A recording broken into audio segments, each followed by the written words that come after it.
After a week off, Nebraska's left guard is refreshed, recharged and rejuvenated to get after the stretch run of the season. Here's what Foster said earlier this week: "Just being able to showcase what I feel like our bye week was. Being able to go against the one defense, I feel like we were able to get back together, more like fall camp.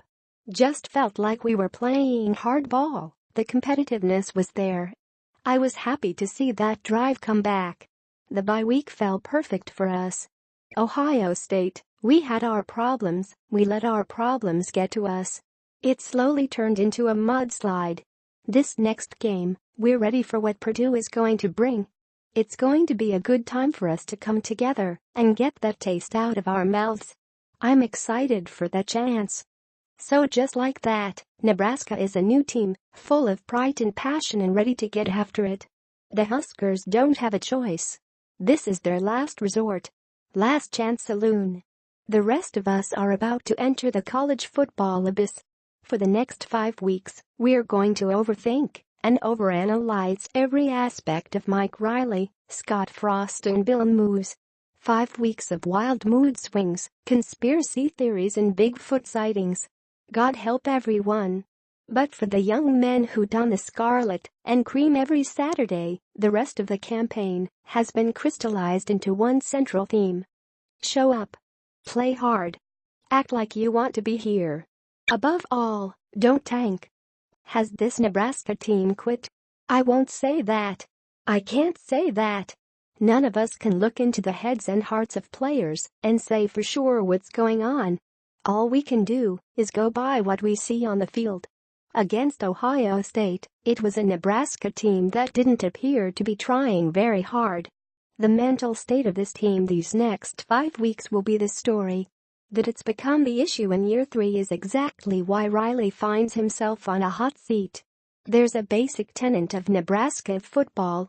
Husker fans want a team that cares as much as they do. I just met Moose. But my hunch, after talking with him, is that he's going to look hard at one aspect these next 5 weeks. Has the team quit on Riley? I think that's what Moose said the other day when he talked about finding out what the morale is on the team. If a team quits on a coach, that coach can't come back from that. Moose said he was rooting for the team to win out. I don't think that was an order. It was a hope. If they win out, that's 8-4. That's a 7-2 Big Ten record. Okay, that's the carrot. Nobody expects that. But if that happens, Riley will be in Moose's sidecar for another year. The other stuff is 7-5, 6-6, bowl eligible, yada, yada, yada. Don't get me wrong. Bowl eligible always beats not bowl eligible, even if it's the old Cotton Bowl or the downtown Detroit in December Bowl.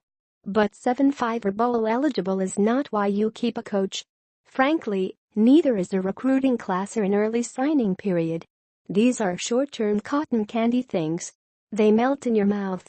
It's not really about potential either. Lately I've been hearing defensive coordinator Bob Diaco enthusiastically selling the future. The other day, it was new as building the top defense in the country. Then Diaco came up with a line that I wish I'd thought of, about this not being powder, add water and shake. Sometimes when Diaco is speaking I get the feeling I'm listening to an infomercial about defense. Look, Diaco knows football. He knows scheme. But that's the problem. Ever since he got here, all the conversations about Diaco have been about scheme, scheme, scheme. But that's not why Diaco was sought and paid handsomely as a hired hand.